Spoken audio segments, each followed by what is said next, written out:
राजीमतिं य प्रविहाय मोक्षे स्थितिं चकारा पुनरागमाय सर्वेषु जीवेषु दया दधानस्तं नेमिनाथं प्रणमामि भक्त्या तं नेमिनाथं प्रणमामि भक्त्या तं नेमिनाथं प्रणमामि भक्त्या।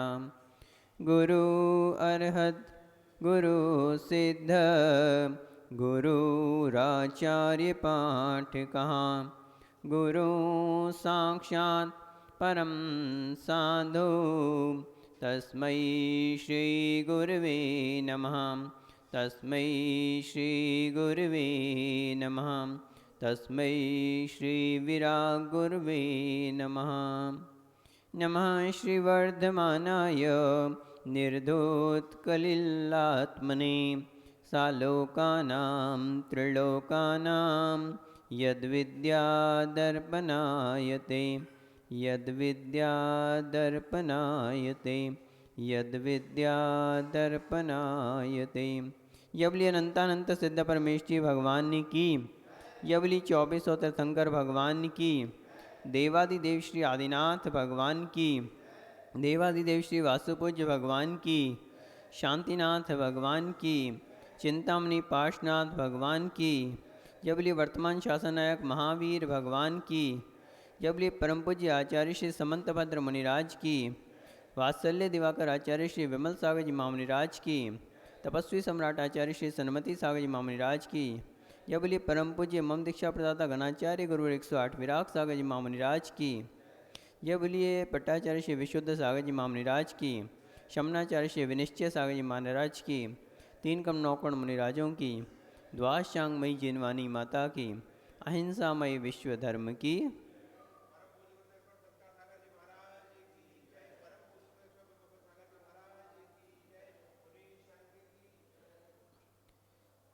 बंधुओं, रत्नकुंज श्रावकाचार के अंतर्गत परम पूज्य आचार्य श्री निरंतर धर्म का स्वरूप बतलाते हुए सम्यक दर्शन का विशद व्याख्यान करने के बाद एक एक श्लोक के माध्यम से सम्यक ज्ञान का निरूपण कर रहे हैं। और सम्यक ज्ञान का स्वरूप बतलाने के उपरांत जो सम्यक ज्ञान के 4 अनुयोग हैं, प्रथमान योग, करणान योग, चरणान योग और द्रव्यान योग, उनका क्रमशः निरूपण चल रहा है। जिसमें श्लोक नंबर 43 में हमने देखा था कि आचार्य श्री ने प्रथमान योग का लक्षण बताया था कि प्रथमान योग क्या है, और उसमें बताया था कि यह बोधि और समाधि की निधान है, बोधि और समाधि की खान है। तो ऐसा प्रथमान योग का वर्णन करने के बाद अब आचार्य श्री श्लोक नंबर 44 के माध्यम से करणान योग के विषय में बतला रहे हैं। करणान योग के विषय में आचार्य श्री कह रहे हैं, सभी लोग हाथ जोड़ लेंगे। लोकालोक विभक्ते लोकालोक विभक्ते युग परिवृत्तेर्चतुर्गतीनां च युग परिवृत्तेश्चतुर्गतीनां च आदर्शमेव तथा मति आदर्शमेव तथा मति रवैति करुणानुयोगं च रवैति करुणानुयोगं च लोकालोक विभक्तिर्युगपतिवैत्ये चतुर्गतीनां च आदर्शमेव तथा मति रवैति करुणानुयोगं च।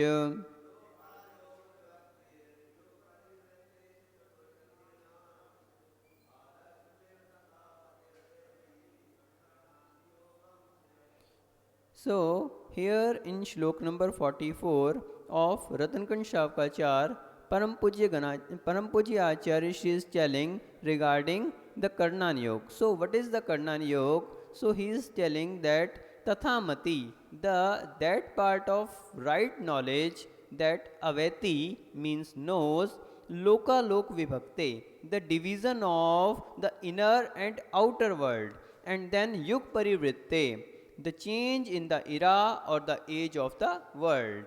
देन चतुर्गतीनाम च, and the four residing places of soul, that is heaven, human, cattle and hell. And that part that of right knowledge knows the above things is adarshamiv, means like a mirror, is called karnan yoga. तो यहाँ पर आचार्य श्री श्लोक number 44 के माध्यम से कर्णान योग के विषय में बता रहे हैं कि कर्णान योग क्या है. तो कर्णान योग के विषय में आचार्य श्री कहते हैं कि जो लोक और अलोक को जानता है, और यानी कि लोक और अलोक के विभाग को जानता है. हमें पता है कि जहाँ पर 6 द्रव्य देखे जाते हैं वो क्या है, लोक कहलाता है, और इसके बाहर का सारा स्थान क्या कहलाता है, वो अलोक कहलाता है. तो जो उसके विभाग को जानता है, और दूसरा युग परिवृत्ते, युग के परिवर्तन को जो जानता है, और चतुर्गति नाम च, चारों गतियों का, जो चारों गतियों के विषय में जानता है. ये सब तो एक उदाहरण के रूप में बताया, लेकिन कर्णान योग में तो जितनी भी हम देखते हैं बहुत सारी चीज़ें जो हैं वो कर्णान योग में आती हैं. कर्मों की प्रकृतियाँ, आचार्य श्री बतलाते थे कि यदि आपको धर्म ध्यान में स्थिर होना है, लंबे समय तक धर्म ध्यान में स्थिर होना चाहते हो, तो कर्णान योग का आश्रय लेना चाहिए. कर्णान योग की ये विशेषता है कि इसमें व्यक्ति लंबे समय तक धर्म ध्यान में स्थिर रह सकता है. कर्णान योग की विशेषता है. आप देखिए कितना सारा मैटर कर्णान योग के अंदर मिलता है. जब हम देखते हैं कर्णान योग का विस्तार, तो कर्म की 148 प्रकृतियाँ, 8 कर्मों की 148 वेदों को कौन बताता है, कर्णान योग. 8 कर्मों के विषय में हम देखते हैं कि 4 जो हैं घातिया कर्म और 4 अघातिया कर्म. 4 घातिया कर्म कौन कौन से हैं, ज्ञानावर्णी, दर्शनावर्णी, मोहनीय और अंतराय. और इसके बाद 4 अघातिया कर्म, नाम, आयु, गोत्र और वेदनीय. अब प्रत्येक की अलग अलग प्रकृतियाँ, ज्ञानावर्णी की 5, दर्शनावर्णी की 9, और ज्ञानावर्णी, दर्शनावर्णी, मोहनीय की 28 और अंतराय की 5. ये 47 प्रकृतियाँ किसकी होगी, घातिया कर्मों की. और फिर 101 प्रकृतियाँ अघातिया कर्मों की. अघातिया कर्मों में नाम कर्म की 93 प्रकृतियाँ, और फिर गोत्र कर्म की 2 प्रकृतियाँ, उच्च गोत्र और नीच गोत्र. और फिर नाम, आयु की 4, कौन कौन सी, मनुष्य आयु, देव आयु, नरक आयु और त्रेंच आयु. और वेदनीय, साता वेदनीय और असाता वेदनीय. तो इस तरह से 93 और 4 97 और 2 99 और 2 101 प्रकृतियाँ किसकी हैं, अघातिया कर्मों में. तो ये 148 प्रकृतियों के विषय में अगर कोई बताता है तो कौन बताता है, कर्णान योग बताता है. और तो और इसके आगे और बहुत सारे इसके जो भेद प्रभेद हैं, मात्र ही 148 प्रकृतियों में नहीं, जब हम कर्णान योग को डिटेल में देखते हैं तो इसके अन्य भेद प्रभेद, इनमें पुण्य प्रकृतियाँ कितनी हैं, पाप प्रकृतियाँ कितनी हैं. तो हम देखते हैं कि 68 पुण्य प्रकृतियाँ हैं. कितनी, 68 पुण्य प्रकृतियाँ हैं. और ऐसे ही पाप प्रकृतियाँ 100 पाप प्रकृतियाँ. अब आप कहेंगे 100 और 800 168 हो गया, टोटल तो प्रकृतियाँ 148 हैं, अब ये 168 कैसे हो गया. तो इसमें जो 20 प्रकृतियाँ हैं वो पुण्य रूप भी हैं और पाप रूप भी हैं. तो इस हिसाब से 68 पुण्य प्रकृतियाँ और 100 पाप प्रकृतियाँ हैं. इनके विभाग को अगर कोई बताता है तो हम देखें कि इसमें पुण्य प्रकृतियाँ कौन कौन सी हैं, पाप प्रकृतियाँ कौन कौन सी हैं. तो उस सब की डिटेल जब हम देखते हैं कि जितने भी हमारे घातिया कर्म है 47, ये सारे क्या हैं, पाप प्रकृतियों में आते हैं. उसके अलावा 3 आयु, 2 आयु, ये भी पाप प्रकृतियों में आती हैं. तो और 1 इंद्रिय से 4 इंद्रिय आदि, इस तरह से इनके विभाग जब देते हैं. और 20 प्रकृतियाँ ऐसी हैं, स्पर्शन, रसना, घ्राण, यानी स्पर्श, रस, गंध और वर्ण. इनकी जो स्पर्श की 8, रस की 5, वर्ण की 2 और गंध की, वर्ण की 5 और गंध की 2, ये 20 प्रकृतियाँ जो हैं ये पाप रूप भी हैं और पुण्य रूप भी हैं. तो इस तरह से पाप प्रकृतियाँ 100 और पुण्य प्रकृतियाँ 68. इस तरह से जो भेद प्रभेद करता है ये कौन करता है, एकमात्र कर्णान योग के माध्यम से. फिर हम दूसरे तरीके से इसके भेद प्रभेद देखते हैं कर्णान योग के. विपाकी प्रकृतियाँ अपन पढ़ते हैं ना, कर्मन की 63 प्रगति नाशी, जीते अष्टापद दोष राशि, पढ़ते हैं ना. तो लोग ये कहते हैं कि कर्मन की 63 प्रकृति नाशी। तो बोले कि कर्मन की 63 प्रकृति नाशी। अब ये प्रश्न खड़ा हो जाता है कि 63 प्रकृतियाँ कहाँ से आ गई? 63 प्रकृतियाँ तो जब हम देखते हैं तो 6 कर्मों की आ जाती हैं, 47 तो घातिया कर्मों की हो गई।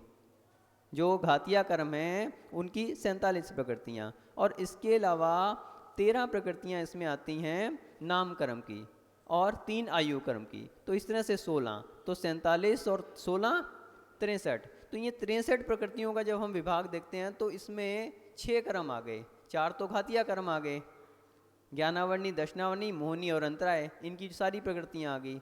और नाम कर्म की 93 में से 13 प्रकृतियाँ आ गई, और आयु कर्म की 4 में से 3 प्रकृतियाँ आ गई, तो 63 प्रकृतियाँ बनती हैं। तो केवली भगवान इन 63 प्रकृतियों का नाश करके केवल ज्ञान को प्राप्त करते हैं। तो कई लोग इसमें थोड़ा सा चेंज कर देते हैं, चौकर्मन की 63 प्रकृति नाशी ऐसा बोलते हैं कि 4, उसमें आता है चौकर्मन की 63 प्रकृति नाशी। तो कोई लोग चौ शब्द हटा देते हैं, कर्मन की 63 प्रकृति नाशी ऐसा बोलने लगते हैं। बोले 4 तो कर्म है नहीं, यहाँ तो 6 कर्म है, तो इसलिए चौ लगाना ठीक नहीं है। लेकिन ऐसा नहीं है। यहाँ पे चौकर्मन की 63 प्रकृति नाशी से अर्थ है कि कर्मों के जो 8 विभाग बनाए हैं ना, ज्ञानावर्ण आदि, ये 8 विभाग अलग हैं। कर्म के 4 विभाग भी होते हैं। कोई बता सकता है कौन से 4 विभाग हैं कर्मों के? 148 कर्मों को 4 भागों में भी बांटा जा सकता है। कौन से 4 विभागों में? कौन से बताओ?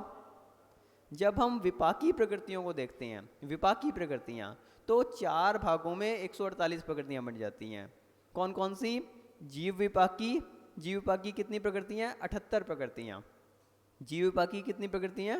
78। फिर पुद्गल विपाकी, पुद्गल विपाकी की 62 प्रकृतियां, पुद्गल विपाकी 62 प्रकृतियां। और 4 जो हैं क्षेत्र विपाकी, और 4 भव विपाकी। भव विपाकी में 4 आयु आ जाती हैं, और क्षेत्र विपाकी में 4 गत्यानुपूर्वी आ जाती हैं। तो इस तरह से इन 4 भागों में 78 और 62 कितना हो गया? 140। और 4 भव विपाकी 144, और 4 क्षेत्र विपाकी तो 148। तो ऐसे 148 प्रकृतियां जो हैं ये 4 भागों में भी विभाजित होती हैं। तो इसलिए वहां पे कहा गया कि चौकर्मन की 63 प्रकृति नाशी, यानी इन 4 कर्मों की, 4 विपाकी कर्मों की, कौन कौन से? जीव विपाकी, पुद्गल विपाकी, भव विपाकी और क्षेत्र विपाकी, इन 4 कर्मों की 148 में से 63 प्रकृतियों का जिन्होंने नाश कर दिया है, जीते अष्टादश दोष राशि, और 18 दोषों को जिन्होंने जीत लिया, ऐसे केवल ज्ञानी के विषय में वहाँ पे देवशास्त्र गुरु की पूजन में बताया। तो आचार्य जी कहते थे कभी भी किसी की लेखनी में अपने आप से चेंज नहीं करना चाहिए, उसके भेद को समझने का प्रयास करना चाहिए। कुछ ना कुछ उसके पीछे रहस्य छुपा रहता है। तो लोग जो है उसमें चेंज कर देते हैं कि चौकर्मन नहीं है तो 6 कर्मों की बैठ रही है। भैया वो वहाँ पे 6 कर्मों की बात नहीं हो रही, वहाँ पे ये 4 विपाकी कर्मों की बात होगी। इन 4 विपाकी कर्मों में से 148 प्रकृतियों में से जिन्होंने 63 प्रकृतियों को नाश कर दिया है। तो करना नहीं होगी, ये सब चीज़ें बताता है कि कर्म की प्रकृतियों को विपाक के अनुसार 4 भागों में बांटा जाता है। और भी हम इसके विभाग देखते हैं तो कहीं इसके विषय में हम देखते हैं कि उदय के आधार पर भी 3 प्रकार की इसकी प्रकृतियों को बांटा जाता है। तो उदय के अनुसार स्वोदयी, परोदयी और उभयोदयी, ये 3 प्रकार की प्रकृतियां होती हैं। एक ध्यान रखना कि 148 कर्म प्रकृतियों में से 122 प्रकृतियां ऐसी हैं जो उदय में आती हैं। कितनी आती हैं? 122 विभाग हैं उसके, वहाँ पे 148 नहीं है। तो 122 प्रकृतियां, उनको 3 विभागों में बांटा जा सकता है। स्वोदयी जो स्व के उदय में आती हैं, और फिर परोदयी, फिर उभयोदयी। तो इस तरह से जो विभाग करता है वो कौन करता है? कर्णन योग। और बंध के आधार पर भी 120 प्रकृतियां ऐसी हैं जो बंध योग्य हैं। 148 में से कितनी प्रकृतियां बंध योग्य हैं? 120 प्रकृतियां। तो 120 प्रकृतियों का भी सांतरबंदी, फिर निरंतर बंदी और उभयबंदी, तो ये जो सारे विभाग करता है ये कौन करता है? कर्णन योग कहता है। कर्णन योग का विषय एक ऐसा है जिसमें हम जितना ज़्यादा डूबते जाते हैं उतना ही हमारे लिए आनंद आता है, और उतना ही हमारा मन जो है धर्म ध्यान के लिए लगा रहता है। अन्य अनुयोगों में तो हम एक लिमिटेड समय तक धर्म ध्यान में लगा सकते हैं, लेकिन इसमें तो गणित का इतना विषय रहता है, इतना इसमें भेद विभेद आदि विभाग बनते हैं कि हम कितना भी समय इसके अंदर डूबे रह सकते हैं। इसी प्रकार से हम कर्मों के और भी विषय को देखते हैं कि गुण स्थानों के विषय में अगर कोई बताता है, गुण स्थानों का क्या, कौन कौन से गुण स्थान में कौन कौन सी बंध विच्युत्ति होती है, कौन कौन सी उदय विच्युत्ति होती है, कौन कौन सी सत विच्युत्ति होती है। अब आप लगाते जाइए, पहले गुण स्थान में कौन कौन सी बंध विच्युत्ति होती है, 16 कर्मों की बंध विच्युत्ति, दूसरे में 25, तीसरे में 0, चौथे में 4, चौथे में 10, पाँचवें में 4, छठे में 6, सातवें में 1, आठवें में 16, आठवें में 36, और ऐसे नौवें में 5, 10वें में फिर 16, और 11वें और 12वें में 0, 13वें में मात्र 1 और 14वें में 0। तो इस तरह से 148 कर्मों की बंध विच्युत्ति। अब इनके गिनती गिनो, पहले में 16 हैं तो कौन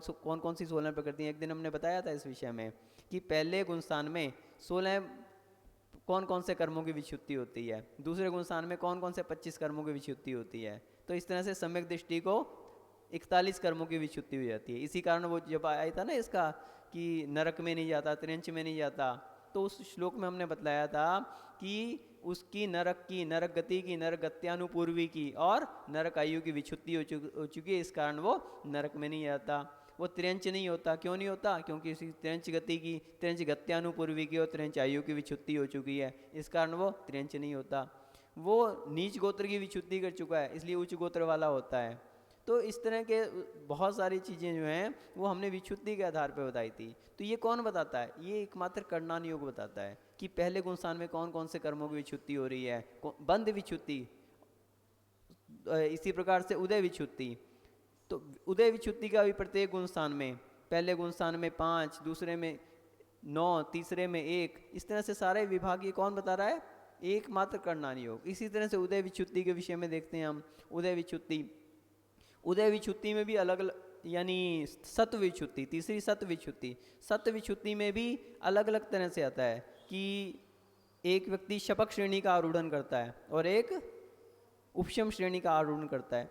तो मुख्य रूप से जो सत्व विच्युत्ति होती है वो शपक श्रेणी वाले की होती है कि एक बार उसने उसको क्षय कर दिया, अब उसके बाद वो उस कर्म को दोबारा सत्ता में नहीं आ सकता, क्योंकि जो शपक श्रेणी को आरूढ़न करता है वो कर्मों का क्षय करके चलता है, और उपशम श्रेणी में जो आरूढ़न करता है वो 11वें गुणस्थान में जाने के बाद नियम से नीचे गिरता है। तो जब वो दोबारा उस गुणस्थान में आता है तो उसमें पुनः उसमें कर्मों का जो है सत्व आ सकता है। तो ये सभी जो चीज़ें हैं, 24 ठाना और इसके बाद इसकी 34 मार्गनाएँ, फिर गति आगति, कौन सा जीव कौन सी गति में जा सकता है, कौन सी गति से आ सकता है, ये सारी, और फिर मार्गना स्थान, प्ररूपना स्थान, ये सभी कौन बताता है, एकमात्र करणान योग हमें बताता है कि जो 34 स्थान कौन कौन से हैं हमारे, मार्गनाएँ कौन सी हैं। गई इंद्रिय चिकाए जो वे कषाय नानेय, संयम दर्शन लेश्या भव्या सम्मत सन्नियाहारे, गुण जीवा पज्यति पाणासन्नाय मग्गनाओ, उवो गोवीय कमसो विषम तु परुवना भनिया, जाना वीय पज्जा वीय गईये कुल कोटि संजुआ सवे, गहनानी जेन भनिया कमेन 24 ठानानी। तो ये 24 ठानों के बारे में, गई इंद्रिय चिकाए, गति इंद्रिय काय, ये सभी इनके विषय में जो वर्णन करने वाला है वो कौन है, एकमात्र करणान योग है। तो करणान योग का विषय इतना विशाल है, जब हम इसके विषय में देखते हैं, कितना भी आप इसमें अपना उपयोग लगा लो, कितना भी समय आप इसके द्वारा धर्म ध्यान कर सकते हैं। आचार्य जी बताते थे बाहुबली भगवान 1 साल तक खड़े हुए ध्यान करते रहे। अब ध्यान की तो उत्कृष्ट तपस्या कितनी है, अंतर्मूर्त की है। यदि अंतर्मूर्त तक भी उत्कृष्ट ध्यान हो जाता है तो उत्कृष्ट सहनन वालों का ही अंतर्मूर्त तक हो सकता है, ये भी ध्यान रखना। हर किसी का अंतर्मूर्त तक भी नहीं हो सकता। जो उत्कृष्ट सहननधारी होते हैं, वज्र ऋषभ नाराज जिनका सहनन होता है, वो ही अंतर्मूर्त तक ध्यान कर सकते हैं, और अंतर्मूर्त तक ध्यान करने पर उन्हें केवल ज्ञान की प्राप्ति होती है। तो बताते हैं कि बाहुबली भगवान 1 साल तक खड़े हुए ध्यान करते रहे। तो वो क्या करते रहे, वास्तविकता में ध्यान का अभ्यास रहता है बाकी समय में, एकमात्र ध्यान तो अंतर्मूर्त के लिए होता है। तो उसमें आचार्य श्री कहते थे कि उनका ऐसा सोचना है कि वो सबसे ज़्यादा अगर उन्होंने आश्रय लिया होगा तो किसका लिया होगा, कर्णान योग का आश्रय लिया होगा। इतने लंबे समय तक अगर कोई ध्यान कर सकता है तो एकमात्र कर्णान योग में स्थिर रह सकता है। आप देखिए सर्वार्थ सिद्धि के देवता कितनी आयु होती है उनकी, 33 सागर की आयु, और उसमें वो तत्वों का चिंतन करते हैं। तो मेरी समझ में सबसे अधिक वो तत्वों का जो चिंतन करते होंगे उसमें कर्णान योग का चिंतन करते होंगे, क्योंकि सबसे यदि ज़्यादा धर्म ध्यान में डूबा जा सकता है, सबसे ज़्यादा यदि अपने मनुष्य अपने माइंड को स्थिर कर सकता है तो वो कर्णान योग के माध्यम से करता है। इसमें इतना विषय है कि आप कितने लंबे समय तक भी धर्म ध्यान कर सकते हो। तो वही बात यहाँ पे बता रहे हैं कि कर्णान योग जो लोक और अलोक के विभाग को बताता है, लोक का विभाग अलोक का विभाग, ये कौन बताता है, कर्णान योग। छठ द्रव्य, जहाँ पे 6 द्रव्य देखे जाते हैं, आप देखते हैं ना बहुत जगह एक जैन धर्म का चिन्ह 3 लोक का नक्शा बना रहता है ना। तो वो क्या है, वास्तविकता में वो लोक के विषय में लोक का नक्शा है, 3 लोक का नक्शा है। तो जो उन 6 द्रव्यों को का रहने का स्थान है वो क्या है, लोक, और इससे बाहर सारा अलोकाकाश है, वो लोकाकाश है। वहाँ तक वास्तविकता में आकाश एक ही है, आकाश अलग अलग नहीं है। लेकिन जिस आकाश के जिस हिस्से में क्या पाए जाते हैं, ये 6 के 6 द्रव्य पाए जाते हैं, वो क्या कहता है, लोक। और ये 14 राजु उतंग नभ लोक पुरुष संठान तामे जीव अनादि से भरमत है बिन ज्ञान।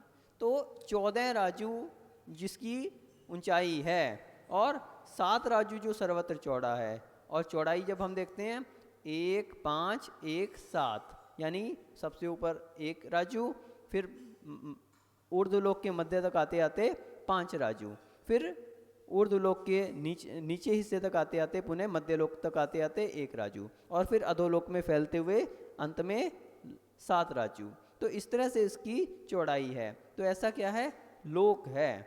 यहाँ पे 6 के 6 द्रव्य पाए जाते हैं, ऊर्ध्वलोक मध्यलोक और अधोलोक, ये 3 हिस्सों में विभाजित है। और सर्वत्र इसकी चौड़ाई कितनी है, सर्वत्र जो इसकी गहराई है वो 7 राजू की है। तो ऐसा 343 घन राजू विस्तार वाला क्या है, ये लोकाकाश है। और इसके बाहर जितना भी अनंत आकाश है वो क्या है, अलोकाकाश है। वहाँ पे एकमात्र आकाश द्रव्य पाया जाता है। वहाँ पे जीव पुद्गल धर्म अधर्म और काल, ये 5 द्रव्य वहाँ पर नहीं पाए जाते। तो वो ये क्या है, अलोकाकाश है। तो इसके जो विभाग को जानता है, लोका लोक विभक्ते, लोक और अलोक को जो विभाजित करता है वो कौन करता है, कर्णान योग करता है। और युग परिवर्ते, युग परिवर्तन के विषय में बताता है।